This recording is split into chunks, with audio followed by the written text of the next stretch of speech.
Nije svaka bolna menstruacija endometrioza, ali kada bol mjesecima ili godinama postane razlog zbog kojeg žena izostaje s posla, otkazuje planove ili više ne može normalno funkcionirati, problem više nije samo težak ciklus. Upravo zato liječnici upozoravaju da se simptomi ne ignoriraju jer iza njih često se krije bolest koja može ostaviti posljedice i na plodnost. Endometrioza je jedna kronična upalna bolest gdje nalazimo tkivo sluznice maternice, odnosno endometrija, po zdjeličnim organima. Dakle, prvenstveno to mislimo na jajnike, jajovode, crijeva, trbušnu ovojnicu i oni, sukladno tome ta endometrioza može napraviti priraslice, tako i radi veliki problem ženama.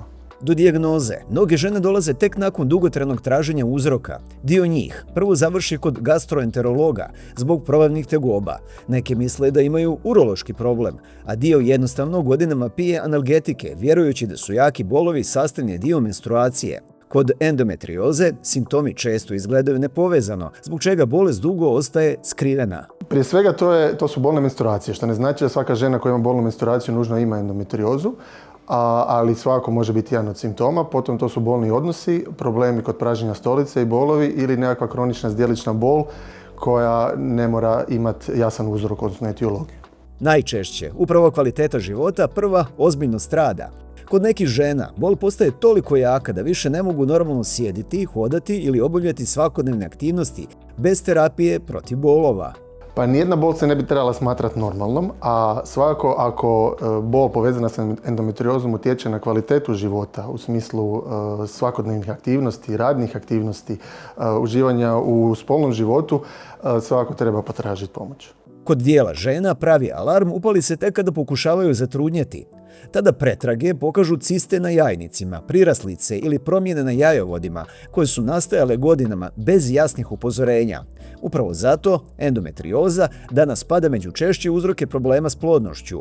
Prije svega to je sa stvaranjem tih cista na jajnicima dolazi do smanjene rezerve jajnika, odnosno kvalitete i broja jajnih stanica, potom priraslicama koje radi u zdjelici i posljedičnim začepljivanjem jajovoda, a znamo da se oplodnja dešava u jajovodu, a isto tako kod metoda pomognute oplodnje, odnosno in vitro fertilizacije, kad imamo taj začepljen jajovod i tekućinu u jajovodu, ona može negativno utjecati na uspješnost same implantacije, odnosno usađivanja oplođene jajne stanice u maternicu.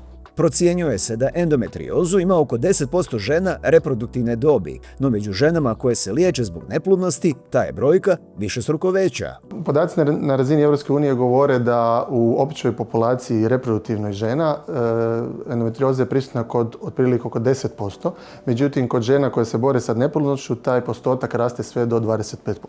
Veliki broj trudnoća događa se prirodnim putem, no važno je procijeniti koliko je bolest uznapredovala i treba li se u liječenje uključiti tim za humanu reprodukciju. Vrijeme tada često igra važnu ulogu. Svako, apsolutno većina žena sa endometriozom ostaje trudna prirodnim putem, međutim kod žena koje se bore sa neplodnošću, što znači da godinu dana pokušavaju imati nezaštićene odnose u plodne dane i ne dolazi do trudnoće i utvrdimo endometriozu, onda svakako endometrioza je nešto čime se trebamo pozabaviti i na čemu trebamo raditi kako bi povećali tu šansu za zanošenje. Kod liječenja ne postoji jedno univerzalno rješenje. Neke žene dobro reagiraju na hormonsku terapiju, nekima je potrebna operacija, a kod dijela pacijentica najbolji rezultati postižu se metodama medicinski pomognute oplodnje. Liječenjem, da li hormonski, da li kirurški, a u konačnici i metodama pomognute oplodnje, odnosno IVF-om, dolazimo do trudnoće. Prirodnim putem većina žena ostaje trudna, žene koje ne uspijevaju zanijeti, moramo se mi uključiti kao liječnici, subspecijalisti humane reprodukcije i reproduktivni kirurzi i procijeniti da li prvo idemo na neku od metoda umjetne oplodnje, metoda pomognute oplodnje ili IVF-a, ili ćemo prvo ići sa operativnim kirurškim liječenjem ili obrnuto. Operacija se najčešće preporučuje kada bolest izaziva jake bolove, kada postoje velike ciste ili kada su organi u zdjelici već zahvaćeni priraslicama. Cilj nije samo ukloniti promjene, nego i sačuvati što bolju funkciju jajnika i mogućnost buduće trudnoće. Kirurško liječenje je nešto čemu pribjegavamo u slučajevima kad imamo jako izražene simptome i utjecaj na kvalitete života, o kojima smo malo prije pričali, ili nalaz u zdjelici koji je takav da nam ukazuje da trebamo kirurški liječiti. Pritom naravno moramo kod prvog kirurškog zahvata što optimalnije napraviti taj zahvat kako bi se potencijalno ne bi trebao taj zahvat ponavljati. Dodatni problem je što se bolest može ponovno vratiti, čak i nakon uspješnog liječenja.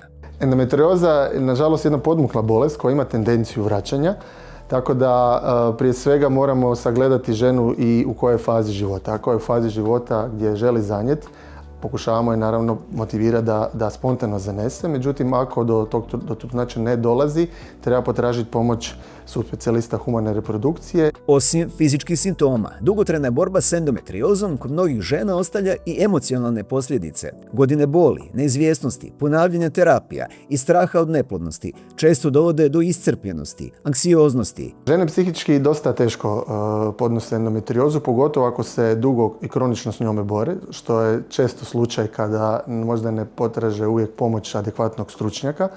Ako dođu u ruke stručnjacima koji se bave endometriozom, onda s adekvatnom terapijom se endometrioza može držati pod kontrolom. Ne može se nužno izliječiti, ali se može držati pod kontrolom.